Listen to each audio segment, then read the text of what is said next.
ఏదైనా చేసి దాన్ని నమ్మకదొబ్బన్న. ఏం జరుగుతుంది రాష్ట్రంలో? ఫ్యూచర్ సిటీ, తొక్క సిటీ. ఎవరికి కావాలి నీ ఫ్యూచర్ సిటీ? నాకు అర్థం కాదు. నువ్వు పెంచినావు హైదరాబాదును. ఎవరు చేసిన హైదరాబాద్ సిటీ? ఇంత వైబ్రాంట్ సిటీ ఎక్కడికి వచ్చింది? ఓ 400 సంవత్సరాల చరిత్రతోని దీనికంతా ఒకటి ఒకటి ఒకటి ఒకటి బోధి జరిగి ఆటోమేటిక్గా పెద్ద సిటీ అయింది. అట్లా అన్నీ కావు, అందరికి కావు. ఎన్ని రాష్ట్రాలకు ఉన్నాయండి?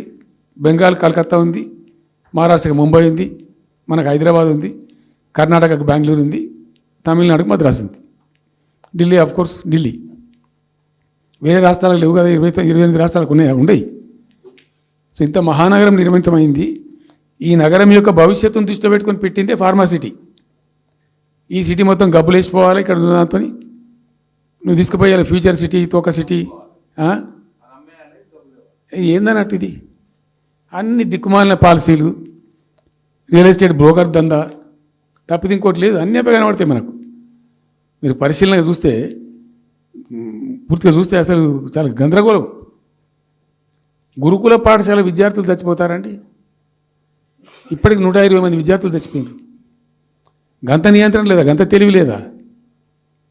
ఒక గట్టి అధికారం పెట్టి గట్టి చర్య తీసుకోరాదా?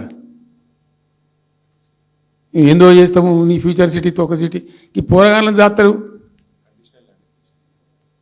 తర్వాత ఫార్మా సిటీలో ఆ ల్యాండ్ అక్వైర్ చేసినప్పుడు కండిషన్ ఏంటంటే ఓన్లీ ఫార్మా సిటీకి మాత్రమే వాడతాము. It's conditional land acquisition. హైకోర్టులో కేసు ఉంది. హైకోర్టులో ఈ ప్రభుత్వం ఏం చెప్తుంది? లేదు ఫార్మా సిటీ ఉంటుంది. మళ్ళీ ఆడ 3,000 ఎకరాల్లో వాడేవాడు అంబానా, సల్మాన్ ఖాన్, ఎవడో వంతారను బొంతారను పెడతారు. ఈ జూ పార్క్ కొంచెం ఆడబెడతారట. ఎందుకు? జూ పార్క్ అమ్ముకతోపడానిక? ఏం జరుగుతుంది ఈ రాష్ట్రంలో అసలు? మేము ఇటువంటి చిల్లర పనులు చేయలేదే మేము ఉన్నప్పుడు.